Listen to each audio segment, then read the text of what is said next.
ooyay nabiga عليه الصلاة والسلام ummadiisa u ooyay oo naxariista Ilaahay u weydiiyay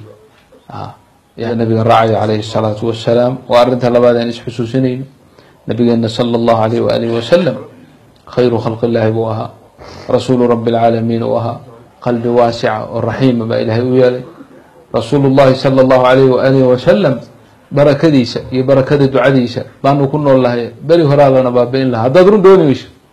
wallahi alladhi la ilaha illa ummadan bari hore ayaa la tagi lahaa laakiin uu bari waxa ilaahay oo ummadayda ummadiisa hada kullu waa soo galaya macali Sweden kullu shay waa soo galaya laana ummatu da'wa ilaahay wuxuu ka bariyay ilaahay ummadayda cadaab ha ku qaadin cadaab caama oo markii baabiyay sidii ummadii oo kale ilaahay waa ka aqbalay subhanahu jalla jalaaluhu marka imisu ooyay nabiga عليه الصلاة والسلام ummadiisa u ooyay oo naxariista Ilaahay u weydiiyay yani safar bay ahaayeen markaasuu ka leexday markaasuu gacanta kor u taagay oo in badan Ilaahay bariyay markaasuu sujuuday markaasuu hadana soo noqday sujuudi ka kacay markaasuu hadana in badan duceeyay saddex goor ayaa mar walba uu sujuudaya hadana waa duceynaya maxaad saa u yeeshay baa leeyahay rasuulullah wuxuu yiri inni shafa'tu li ummati دعوت الله وشفعت لأمتي ومدى إذا أنه شفاعة قاديو إلهي مركي هروحو إشي ثلث ومدى يصدح ميرود بكدقو ثلث بعد لا هاي بالقويري بويري مركاسا سجود إلهي وسجودي شكرا لله إنه ثلث إشي هدانا وعمكي وكسوك عن النبي عليه الصلاة والسلام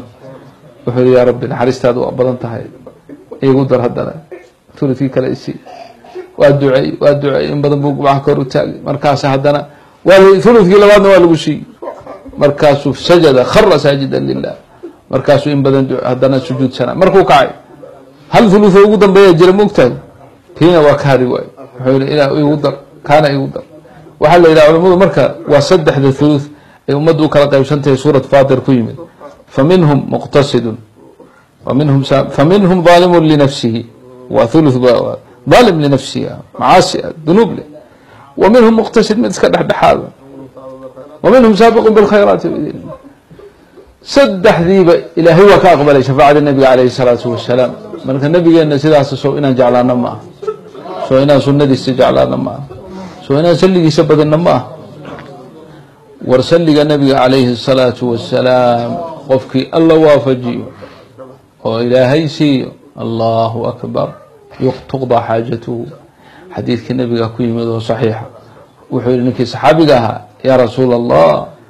وحن بدي يصلي هذا لكن اوراد كلي اذكار كرنا والله هي امسان كدغا ما لبا ميلود ميل بان كدغا صلي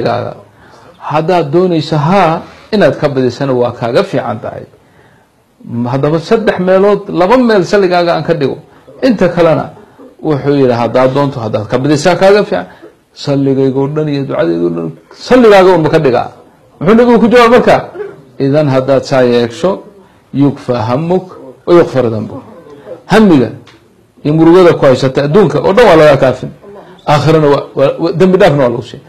labadana waa labada mushkil ee insaanka haysta adduunkana hammi ba haysta aakhirana dambi ba haysta labadaba hadii laga cafiyo ka war maxaad ku heshay waxaad ku heshay salliga nabiga oo badis kulka ninkay arrimo isu qaban laadahay ee wax ka kala haleysan yihiin mu arrimaha cuskado